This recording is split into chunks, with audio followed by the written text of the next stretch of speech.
Continuando con las disertaciones, recibimos con mucho gusto al contador Alfredo Kaplan, asesor financiero de la Asociación de Promotores Privados del Uruguay, socio principal del estudio Kaplan, expresidente y actual vicepresidente del Instituto Internacional de Costo, quien disertará sobre el tema vivienda de interés social, una opción de inversión.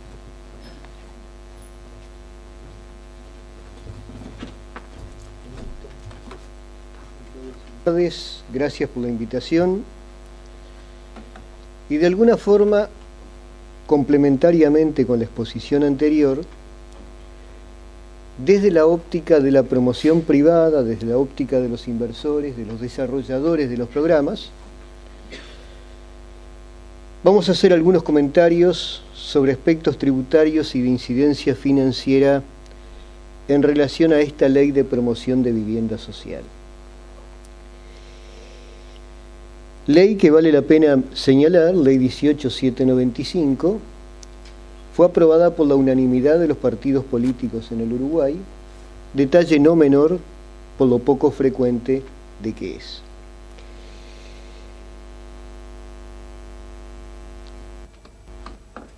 No voy a redundar, digamos, sobre dónde están ubicados los proyectos en Montevideo y en el interior, pero sin duda, digamos, el fuerte se dio en la zona baja del mapa, en la zona más azul y violeta, por la mejor ubicación que decía, sin perjuicio de el poder, digamos, ir desarrollándose en distintos lugares de Montevideo y del interior.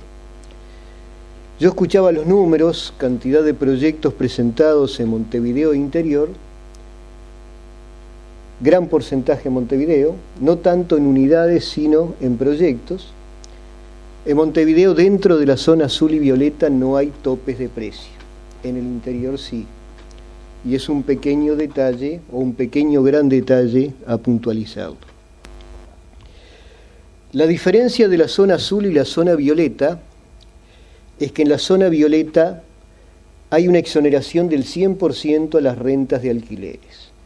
En la zona azul hay una exoneración del 40%, que pasa a ser el 100% si se alquilan con la garantía del Ministerio de Vivienda.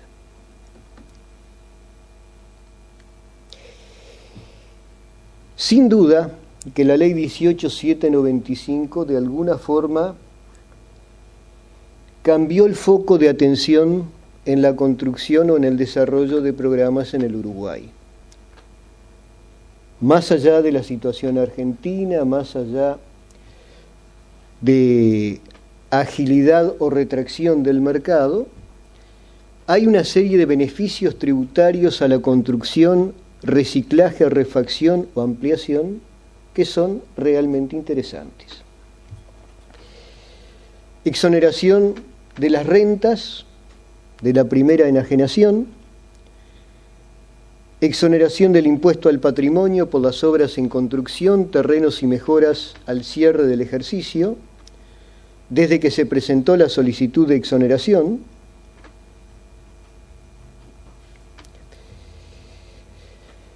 Exoneración del IVA, la primera enajenación de viviendas y devolución del impuesto incluido en la adquisición en plaza de bienes y servicios destinados a integrar el costo directo de las mismas. Solo se admitirá la devolución del IVA de aquellos bienes o servicios incorporados a la obra civil mediante certificados de crédito que expedirá la DGI por un procedimiento similar al de los exportadores. Es decir, no solo que no paga IVA a la primera venta, sino que se devuelve el IVA de las compras destinado al costo directo. Uno podría puntualizar que esto se podría haber redactado un poco mejor, porque, por ejemplo, no se permite descontar el IVA de gastos de administración, de comisiones de venta, de honorarios de profesionales no vinculados al costo de obra, es decir, sí arquitectos, ingenieros, no contadores, escribanos, abogados. Exoneración del IVA a la importación de bienes destinados a ser incorporados a la obra civil. Esto decía, digamos, el decreto original, Luego en la agencia se planteó el tema que no fuese competitivo con la industria nacional, y ayer me llegaba la noticia que iban a eliminar esa última frase, con lo cual iba a coincidir con el decreto, como forma de reducir los costos cuando se importan bienes destinados a ser incorporados a la obra civil. Exoneración del ITP, aplicable a la parte vendedora y compradora en la primera enajenación, y si las viviendas se destinan al alquiler, exoneración de las rentas en el ejercicio en que finalice la obra y los 9 siguientes, del 100% en el arrendamiento de viviendas ubicados en las zonas que a tales efectos determine el Ministerio de Vivienda, la zona violeta, 40% de las rentas generadas por los restantes arrendamientos. Si las viviendas se destinan al arrendamiento, exoneración de patrimonio en el ejercicio en que finalice la obra, siempre que estén alquiladas a ese momento, y para los ejercicios siguientes, siempre que las viviendas hubieran estado arrendadas al menos 6 meses en cada ejercicio. Esos beneficios serán para contratos con un plazo igual o mayor a 12 meses. Toda esta primera parte realmente, ocasiona a nivel de la promoción privada una rebaja de costos de construcción en el orden del 16 a 17% del costo de efectuar la construcción de una vivienda. Por otro lado, el beneficio no es solo para el desarrollador, para el promotor, sino también es para los compradores que compraron la unidad para alquilar. Tienen las mismas exoneraciones que tenía el desarrollador. 100% de las rentas en las zonas que se determinen, la zona violeta que hacíamos referencia, 40% de las rentas generadas por los restantes arrendamientos, exoneración del patrimonio igual al caso anterior, hasta 10 años. Acá vale la pena un comentario.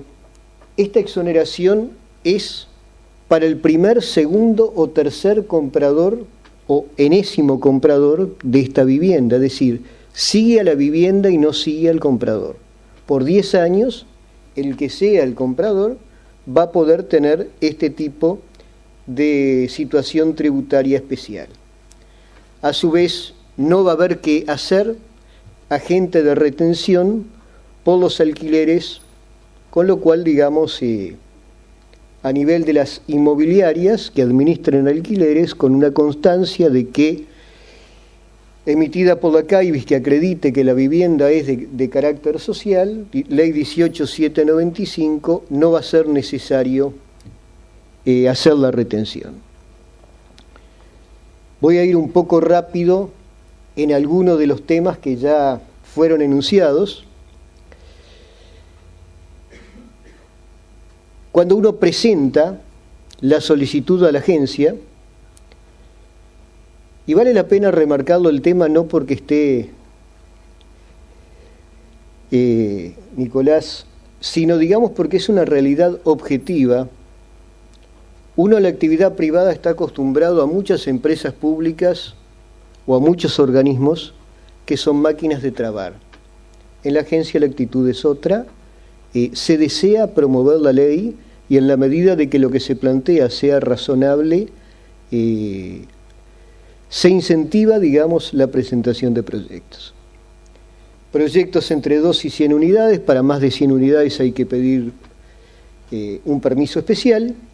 El 50% del edificio debe ser de unidades de más de un dormitorio, áreas habitables.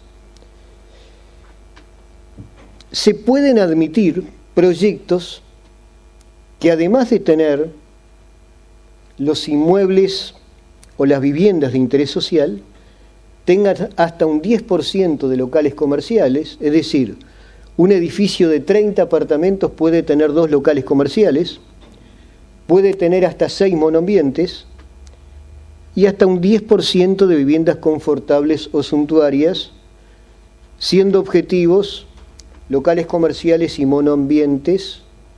Es relativamente frecuente poder encontrarlos, viviendas confortables o suntuarios sería una excepción total.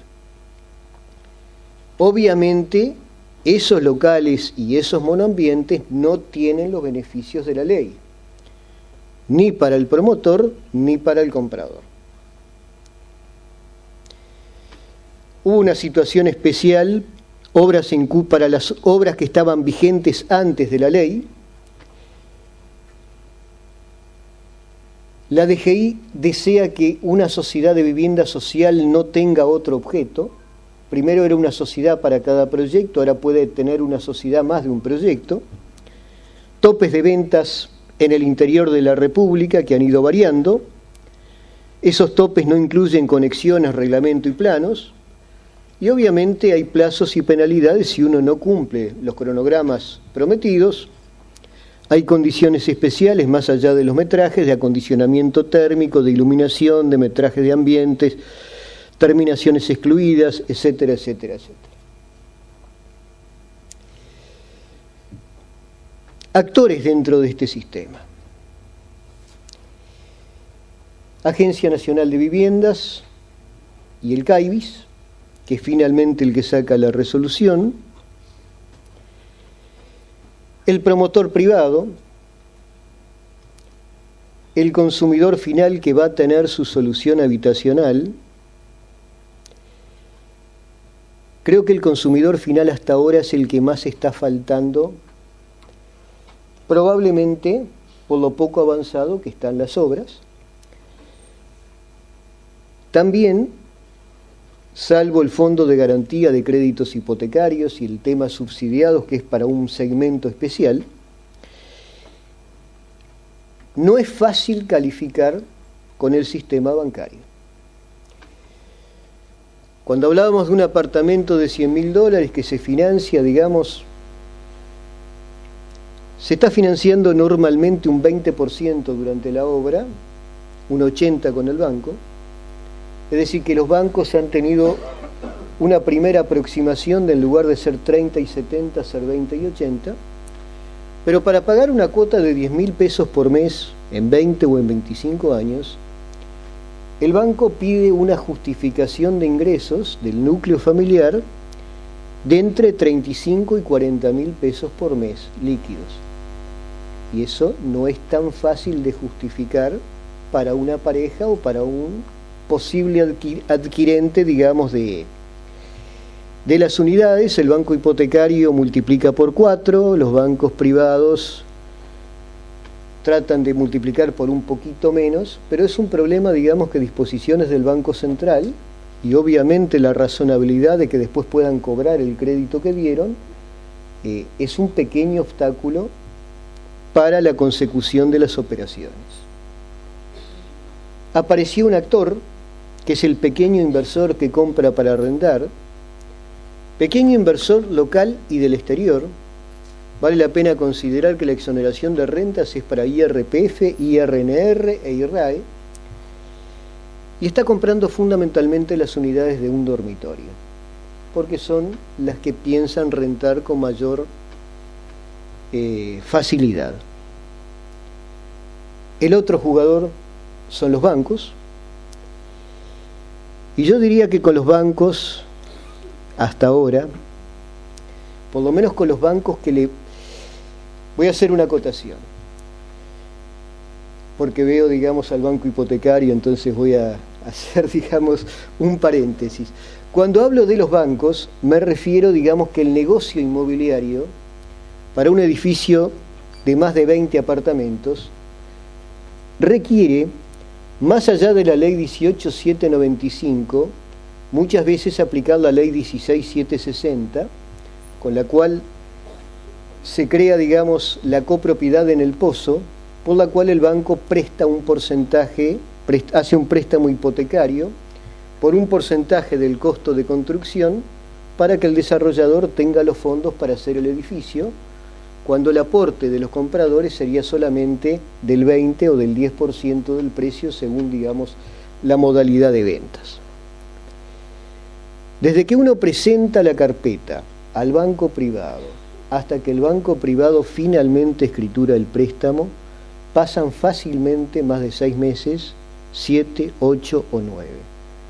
Es un procedimiento realmente lento de la banca privada, en el cual, digamos, no digo que sea un obstáculo, pero es un inconveniente práctico y por eso a veces se demora en empezar una obra. Dentro de este sistema, vale la pena señalar, digamos, otro actor que no es menos importante, que es la industria de la construcción, que encontró en este mercado una fuente de ocupación importante y obviamente lo mismo para la masa laboral, que encuentra en un momento de dificultad en el contexto mundial y regional un área donde poder trabajar en forma importante.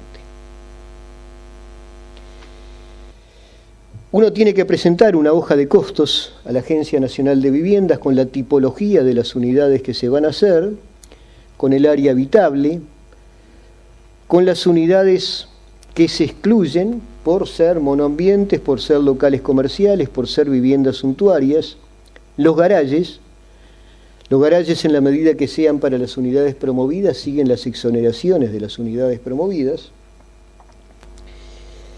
Y uno presenta una hoja de costos en unidades indexadas, hoja en la cual la agencia o la CAIBIS da la exoneración correspondiente al promotor de hasta determinada cifra NUI. En la medida de que haya metros promovidos y metros no promovidos, la exoneración se prorratea, por ejemplo, en función de los metros, para llegar, digamos, a la exoneración que se otorga solamente sobre la parte promovida.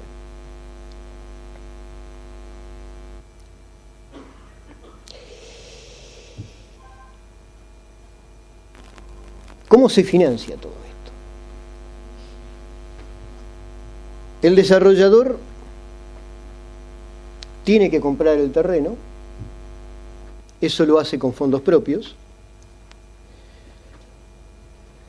Normalmente acude a un banco privado, podría no hacerlo si tiene los fondos propios para hacer el edificio, pero en la realidad acude a un banco privado que le presta 40, 50, 55% del costo de construcción,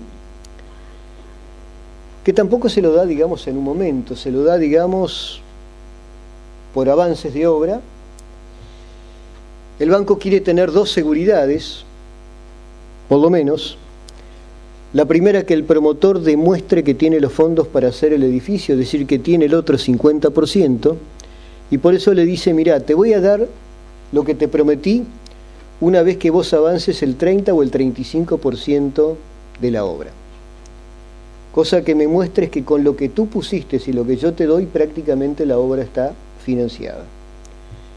Ningún banco desea, digamos, ver una obra parada con el cartel de su banco.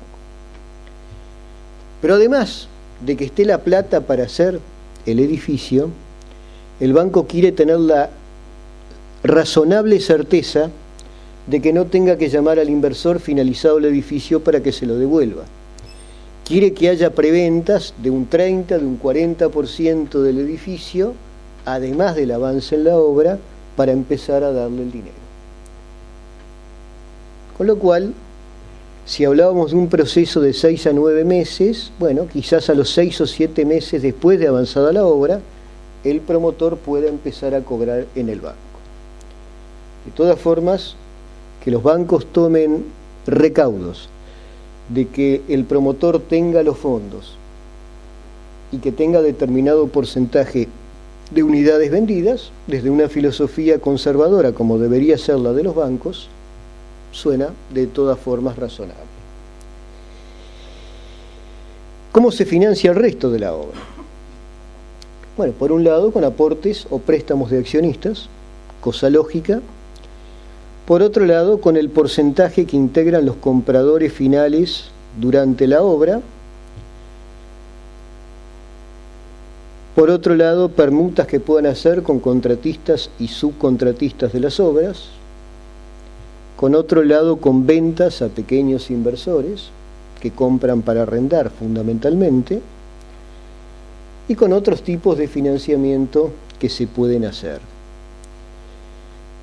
Valdría la pena, digamos, acotar un poco, digamos, algunos comentarios adicionales. La tipología de las unidades, de 2 a 100 unidades, ha llevado a obras pequeñas, 2, 5, 8 unidades, reciclajes. Ha llevado a grupos empresariales locales medianos a incursionar en este tema con distintos proyectos.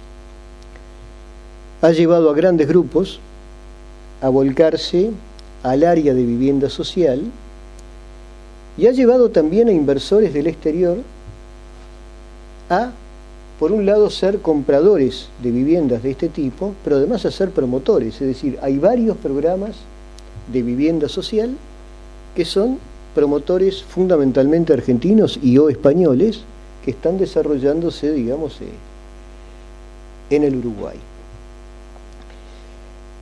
El otro comentario que vale la pena plantear es que en esta actividad hay que gestionar muy bien el tema de los certificados de crédito del IVA. Cuando uno negocia con la empresa constructora, formando parte del precio, de la forma de pago, tiene que figurar el poder pagarle con certificados. Porque si después el proveedor no nos acepta los certificados, más allá que los podemos pedir para el BPS, pero hasta determinada cifra, la exoneración podría pasar de ser algo teórico excelente a ser algo práctico no tan excelente. Entonces, cuando se firmen los contratos, me parece sumamente importante poder, digamos, establecer este tipo de situaciones para medicina preventiva y no medicina forense en este sentido.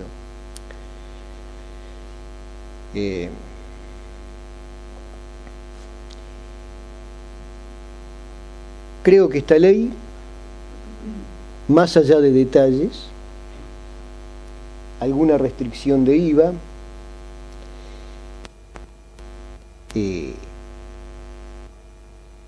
alguna dificultad con los bancos, el todavía costar llegar al comprador final, es una muy buena ley que creo que le sirve a todas las partes involucradas en el quehacer de esta actividad. Cuando uno planteaba el mapa de Montevideo,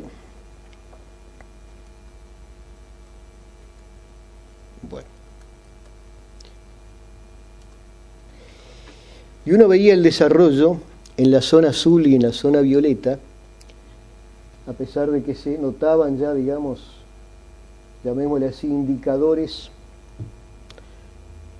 en el resto de la ciudad,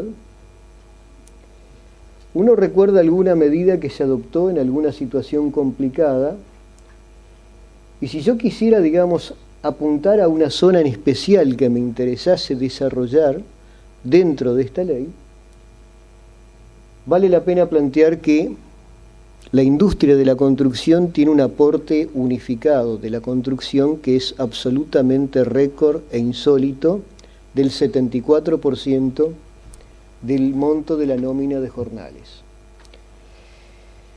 Entonces, en algún momento, cuando se quiso promover la construcción, año 2003, en situaciones muy difíciles del país, para obras que se iniciaran en determinada fecha, se les dio la exoneración de la mitad del aporte unificado.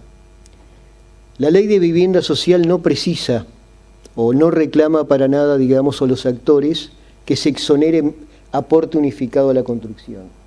Pero que si yo quisiese desarrollar la zona norte o la zona oeste de Montevideo, a lo mejor una buena medida para incentivar, digamos, el desarrollo podría ser a los programas que se ubiquen en las zonas que la agencia focalice de especial interés o departamentos en los cuales no se construye, una medida de ese tipo, Porque además, más que sacrificio de recaudación, es recaudar donde no se recaudó. Es decir, si hay un departamento en el cual no se hizo un solo edificio, bueno, démosle valor agregado, generemos el impulso necesario para poder hacer determinado tipo de temas. Yo escuchaba lo del Fondo de Crédito de Garantía Hipotecaria, que ayer incluso tuve la oportunidad que me visitasen de la agencia al respecto. ¿Cuál es el problema que hay? El tope de precios de venta. Pero lo quiero aclarar porque parece, digamos, un tope que está cerca, digamos, de lo que debería ser. ¿Cuál es el problema de los topes? El problema de la unidad de medida de la construcción. En lo personal, en algunos desarrollos inmobiliarios, dije, voy a salir a vender en unidades indexadas. Me voy a olvidar del dólar. La conclusión, digamos, o el paso siguiente fue que el comprador preguntaba cuántos dólares es tantas unidades indexadas de precio. Conclusión, hubo que fijar el precio en dólares, por más que en ese momento de la venta al comprador final el 80% ya se le pasase a unidades indexadas para dejarle, digamos, clarificado y especificado el panorama futuro. El problema que uno se encuentra con los topes de precio en la industria de la construcción es que los costos en moneda nacional han aumentado constantemente y el dólar ha bajado. El componente salarial es la mitad del costo de construcción por la vía de mano de obra directa, indirecta y aporte unificado.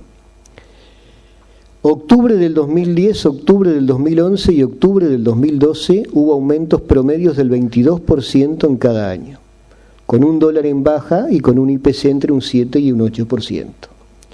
Son aumentos de costos tremendamente sensibles que hacen que si uno prevende unidades, cuando termina de hacer el costo a los 2 años, cuando terminó el edificio, bueno, los costos en esa unidad de medida que vendió se ven absolutamente comprimidos.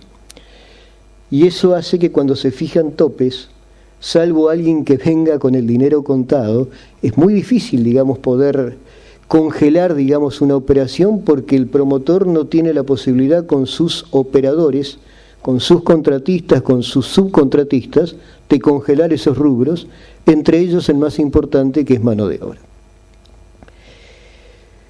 La idea, digamos, de todo esto, bueno, fue mostrar que la ley es un paso importante, permitió construir, por ejemplo, Montevideo en zonas que hace muchísimos años no se construía, afortunadamente aprovechando la estructura de la ciudad y permitiendo de alguna forma poner potencialmente al alcance de la población o de determinados segmentos de la población el acceso a la vivienda, sea directa o indirectamente.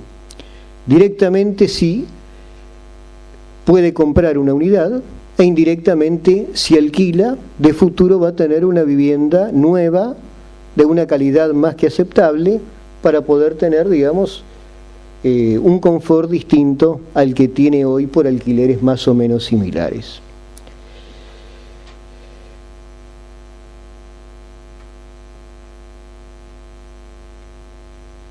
Estos eran un poco los conceptos que desde del punto de vista de un estudio contable que se dedica a asesorar en materia contable tributaria y o como administrador de algunos programas o proyectos de vivienda social, veo como temas salientes que habría que poder mejorar. Ya con los bancos lo he hablado más de una vez, pero bueno, obviamente no es tan fácil. Y como se planteaba, una cosa es el suscribirse a una línea o un convenio y otra aplicarlo en la realidad. Son dos temas distintos. Con gusto quedo a las órdenes por si se desea hacer alguna consulta. Y desde ya, gracias por la invitación.